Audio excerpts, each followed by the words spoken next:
ಎಲ್ಲರಿಗೂ ನಮಸ್ಕಾರ. ಇವತ್ತು ನಾವು ಗಿಣ್ಣು ರೆಸಿಪಿನ ಯಾವ ರೀತಿ ಮನೆಯಲ್ಲೇ ಮಾಡ್ಕೊಳ್ಳೋದು ಅಂತ ನೋಡೋಣ. ಈ ಗಿಣ್ಣು ಮಾಡ್ಕೊಳ್ಳೋಕ್ಕೆ ನಮಗೆ ಗಿಣ್ಣು ಹಾಲು ಅವಶ್ಯಕತೆ ಇಲ್ಲ. ಮನೆಯಲ್ಲಿ ಅರ್ಧ ಲೀಟರಷ್ಟು ಹಾಲಿದ್ರೆ ಸಾಕು. ಈ ಟೇಸ್ಟಿ ಆಗಿರುವಂಥ ಗಿಣ್ಣುನ ಮನೆಯಲ್ಲೇ ಮಾಡ್ಕೋಬೋದು. ಹಾಗಾದರೆ ಬನ್ನಿ ಹೇಗೆ ಮಾಡೋದು ಅಂತ ನೋಡೋಣ. ಟೇಸ್ಟಿ ಆಗಿರುವಂಥ ಗಿಣ್ಣು ಮಾಡ್ಕೊಳ್ಳೋಕ್ಕೆ ಇಲ್ಲಿ ನಾನು ಅರ್ಧ ಲೀಟರ್ ಆಗುವಷ್ಟು ಫುಲ್ ಫ್ಯಾಟ್ ಮಿಲ್ಕ್ನ ತೊಗೊತಿದ್ದೀನಿ. ಇದಕ್ಕೆ ಫುಲ್ ಫ್ಯಾಟ್ ಮಿಲ್ಕ್ ಹಾಕೊಂಡ್ರೆ ಚೆನ್ನಾಗಿರುತ್ತೆ. ಬೆಲ್ಲ ಇಲ್ಲಿ ನಾನು ಅರ್ಧ ಕಪ್ಪಷ್ಟು ತೊಗೊತಿದ್ದೀನಿ.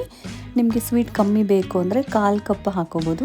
ಅರ್ಧ ಕಪ್ ಹಾಕಿರೋದ್ರಿಂದ ಒಂದು ಸ್ವಲ್ಪ ಜಾಸ್ತಿ ಅನ್ನಿಸ್ತು, ಬಟ್ ಓಕೆ, ಮ್ಯಾನೇಜ್ ಮಾಡ್ಬೋದು. ಇಲ್ಲಿ ಈ ಬೆಲ್ಲ ಕರಗಿಲ್ಲ ಅಂದರೆ ಈ ರೀತಿ ಸ್ಮ್ಯಾಶರ್ ಇರುತ್ತಲ್ಲ, ಅದನ್ನು ಉಪಯೋಗಿಸಿ ಈ ರೀತಿ ಸ್ಮ್ಯಾಶ್ ಮಾಡ್ಕೊಳ್ಳಿ. ಈಸಿಯಾಗಿ ಬೆಲ್ಲ ಎಲ್ಲ ಬೇಗ ಕರಗೋಗುತ್ತೆ. ಇಲ್ಲಿ ನಾನು ಒಂದು ಸ್ವಲ್ಪ ಪೆಪ್ಪರ್ ಹಾಗೆ ಒಂದು ಸ್ವಲ್ಪ ಇಲಾಚಿನ ಈ ರೀತಿ ಪೌಡ್ರ್ ಮಾಡಿ ಇಟ್ಕೊಂಡಿದ್ದೀನಿ. ಇವಾಗ ನಾವು ಬೆಲ್ಲ ಮಿಕ್ಸ್ ಮಾಡಿ ಇಟ್ಕೊಂಡಿರೋಂಥ ಹಾಲಿಗೆ ಹಾಕಿ ಚೆನ್ನಾಗಿ ವಿಸ್ಕರಿಂದ ಮಿಕ್ಸ್ ಮಾಡ್ಕೊಳ್ಳಿ. ಇಲ್ಲಿ ತೋರಿಸ್ತಿದ್ದೀನಲ್ಲ, ಈ ಗಿಣ್ಣು ಪೌಡರ್ ನಮಗೆಲ್ಲ ಆನ್ಲೈನ್ ಶಾಪಲ್ಲಿ ಸಿಗುತ್ತೆ. ನಾನು ಟ್ಯಾಗ್ ಪ್ರಾಡಕ್ಟ್ಸಲ್ಲಿ ಕೊಟ್ಟಿರ್ತೀನಿ. ಈ ಲಿಂಕ್ನ ಕ್ಲಿಕ್ ಮಾಡಿ ನೀವು ಪರ್ಚೇಸ್ ಮಾಡ್ಕೊಬೋದು. ಸೊ ಫುಲ್ ಪ್ಯಾಕೆಟ್ನ ಹಾಕ್ಕೊಂಡು ಚೆನ್ನಾಗಿ ರೀತಿ ಮಿಕ್ಸ್ ಮಾಡ್ಕೋಬೇಕು. ವಿಸ್ಕರಿಂದ ಮಿಕ್ಸ್ ಮಾಡಿದ್ರೆ ಲಮ್ಸ್ ಏನಿಲ್ಲದೆ ನಿಮಗೆ ಈಸಿಯಾಗಿ ಕರಗೋಗುತ್ತೆ. ಇವಾಗ ಇದನ್ನು ಶೋಧಿಸ್ಕೊಳ್ಳಿ. ಏನಾದರೂ ಬೆಲ್ಲದಲ್ಲಿ ಏನಾದರೂ ಕಸ ಇದ್ದರೆ ಈಸಿಯಾಗಿ ಬಂದ್ಬಿಡುತ್ತೆ.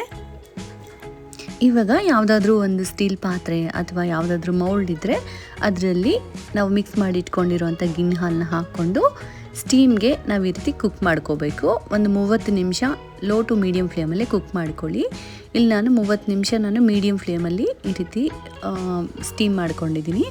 ಸೊ ಚಾಕು ಚುಚ್ಚಿ ನೋಡಿದ್ರೆ ಹಾಲು ಥರ ಏನೂ ಅಂಟಬಾರ್ದು, ಹಂಗಂದರೆ ಇದು ಕುಕ್ ಆಗಿದೆ ಅಂತ ಅರ್ಥ. ಇದನ್ನು ಇವಾಗ ರೂಮ್ ಟೆಂಪ್ರೇಚರ್ ಬರೋ ತನಕ ಈಚೆ ಇಡೋಣ. ರೂಮ್ ಟೆಂಪ್ರೇಚರ್ ಬಂದಾದಮೇಲೆ ಈ ನೀರೆಲ್ಲ ಕಮ್ಮಿ ಆಗಿ ಈ ಗಿಣ್ಣು ಕೂಡ ಒಂದು ಸ್ವಲ್ಪ ಗಟ್ಟಿ ಆಗುತ್ತೆ. ಇವಾಗ ನೋಡ್ತಿದ್ದೀರಲ್ಲ, ಒಂದು 1 ಅವರ್ ನಾನು ಈಚೆನೇ ಇಟ್ಟಿದ್ದೆ. ನೀರೆಲ್ಲ ಕೂಡ ಕಂಪ್ಲೀಟಾಗಿ ಡ್ರೈ ಆಗಿ ಒಂದು ಸ್ವಲ್ಪ ಗಟ್ಟಿ ಆಗುತ್ತೆ. ಸೊ ಈ ಟೈಮಲ್ಲಿ ನಾವು ಫ್ರಿಜ್ಜಲ್ಲಿ ಇಟ್ಕೊಳ್ಳೋಣ. ಫ್ರಿಜ್ಜಲ್ಲಿ ಒಂದು 1 ಅವರ್ ಇಟ್ಬಿಟ್ಟು ನೀವು ಕೂಲಾಗಿ ಸರ್ವ್ ಮಾಡಿ. ತುಂಬಾ ಟೇಸ್ಟಿ ಆಗಿರುತ್ತೆ. ಸೊ ನೀವು ಗಿಣ್ಣು ಯಾರ್ಯಾರೆಲ್ಲ ಮಿಸ್ ಮಾಡ್ಕೊತಿದ್ದೀರಾ, ಈ ರೆಸಿಪಿನ ಒಂದ್ಸರಿ ಟ್ರೈ ಮಾಡಿ. ನಿಮ್ಮ ಮನೆಯಲ್ಲಿ ಎಲ್ಲರಿಗೂ ಇಷ್ಟ ಆಗುತ್ತೆ ಹಾಗೂ ಫೇವ್ರೆಟ್ ಆಗುತ್ತೆ. ಸೊ ನಿಮ್ಮೆಲ್ಲರಿಗೂ ಈ ಗಿಣ್ಣು ರೆಸಿಪಿ ಇಷ್ಟ ಆಗಿದೆ ಅಂದ್ಕೊತಿದ್ದೀನಿ.